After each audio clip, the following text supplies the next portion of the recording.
Hey everyone, Ashley Mailloux here with the Daily Racing Form. I'm going to look at a stakes race this Saturday at Santa Anita Park. They have a pair of them. We're going to focus in right now on race number 7, the Fasig Tipton Futurity at 5 furlongs on the dirt. This is for 2-year-olds and specifically looking at the male division here. And we'll take a look at these horses. 6 have been entered. Couple of short prices. The number 2, Refocus, pretty impressive on debut, but the morning line favorite is a first-time starter out of the Bob Baffert barn, just over $1 million purchase back at the Keeneland September sale in 2022, and aptly named Miramati in this spot. So great to see him debut at Santa Anita, knowing who their announcer is. Let's dive right into it. Long shot on the rail, the number 1, Harry Houdini, a 2-year-old colt by Good Magic, who's about 13% with those 2-year-old first-time starters. This one in the barn of Dan Blacker has had a really good year so far, winning about 18%, has a string of workouts. They've really been consistently working out this horse. You can kind of go back and hasn't really missed any in the last 2 months. The barn, though, a little bit more known to get those horses kind of rolling with maybe another start or 2 under their belt.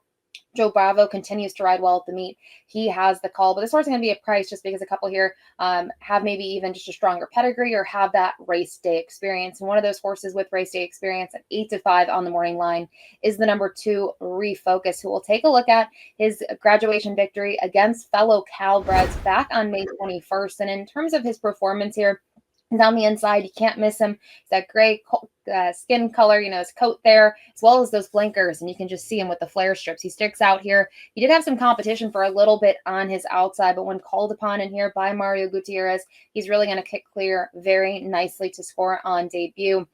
Thought it was a good performance. He's been training well since that effort. And the barn does very well with horses in terms of their kind of, if they've won their most recent outing on that repeat performance. So he's an intriguing one. I think he's going to handle, he's only going a little bit further. It's not going to take much to go further, but even kind of going down further in his career, I think he can handle a stretch out in distance. The number 3, Tranche, is one of the Luis Mendez barn, debuted at Keeneland going 4.5 and really wasn't put into position early, was not really in a hurry to get out of the gate, and only beat a couple of runners in there. Came back though at Churchill in a 5 furlong event, really close to Derby Day. And that was almost a $200,000 race and ended up finishing 3rd in there at a price of 9-1. But the winner in there was much the best. My concern is the buyer last time out really not, jumping off the page. It's a 58. It's going to need to step up from there. It is, though, good that he's got those 2 races under his belt. He was way sharper out of the gate in his second career start. Now he's going to come out to Santa Anita and try it his 3rd start at his 3rd different racetrack. The number 4, Going Mobile, this one of the Steve Knapp barn, was an impressive winner last time out on debut. We'll take a look at that most recent performance and only performance back on April 30th. In terms of this performance, he was 6-5, heavily favored in the spot. He's on the inside. You can see 2 horses are going to try to, get to him in these final stages, but he's got plenty of left in reserve, and he's going to draw clear in here by 4.5 lengths under Tiago Pereira. And another one who just seemed to kind of stride out nicely and was really getting going in those late stages. That's a positive sign to me. Got a 61 buyer speed figure for the effort, and this is a colt by Stay Thirsty. It was a modest purchase price, just $20,000. The number 5, Next Level, the DeSormo clan teaming up here. Keith and Kent has a slew of workouts that I think are pretty respectable for being a first-time starter.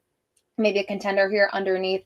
This is a colt by Vino Rosso out of Medaglia d'Oro mare. And in terms of the dam herself, she was just 2 for 17 in her career. But I think there's some things to like here, and maybe you take a wait and see approach. But I said the works to me, they're interesting to say the least. And then rounding it out is the morning line favorite, the number 6, Miramati, first-time starter out of the Bob Baffert barn, and just kind of doing a look back at the last 5 years with 2-year-old first-time starters. 38% is the stat there, but even just looking at the past 2 years, 34%. Very nice numbers for the outfit. This one has a lot of bullet drills. You're not really seeing that with the other workers. Bob has this one working extremely quick. Into Mischief, kind of looking at the pedigree here. 16% with 2-year-old first-time starters. A lot to like. A hefty purchase price comes in here. And I think with all that said, kind of deserves to be the morning line favorite. But he doesn't have race day experience, so I can see why people may go to another horse in here, such as the 2, Refocus. So to me, when it came down to it, those 2 were the standouts. And I just thought I had to go with the number 6, Miramati in here. I know he does lack the race day experience and doesn't have that edge. And typically I would look to the horses that do have the race day experience, but this is a hefty purchase. He has a good pedigree, and it looks like from a works perspective, he has that foundation underneath him to win at first, asking for Bob Baffert, whose numbers speak for themselves. I do think Refocus is probably the most likely horse that could beat him in here. Very nice on debut. I like the way that he was able to open up in there. And I just think he's got a good shot of kind of moving forward from that effort. Then I go to the 4, Going Mobile, the other horse that was able to graduate on debut. And then finally, I mentioned the 5. I have a little bit of interest in 5, maybe in the exotics. I was playing a trifecta here at the bottom of the try just because of the connections here and the workout tab. But for me, going with the number 6, Miramati on top. Short price, though, for this first-time starter.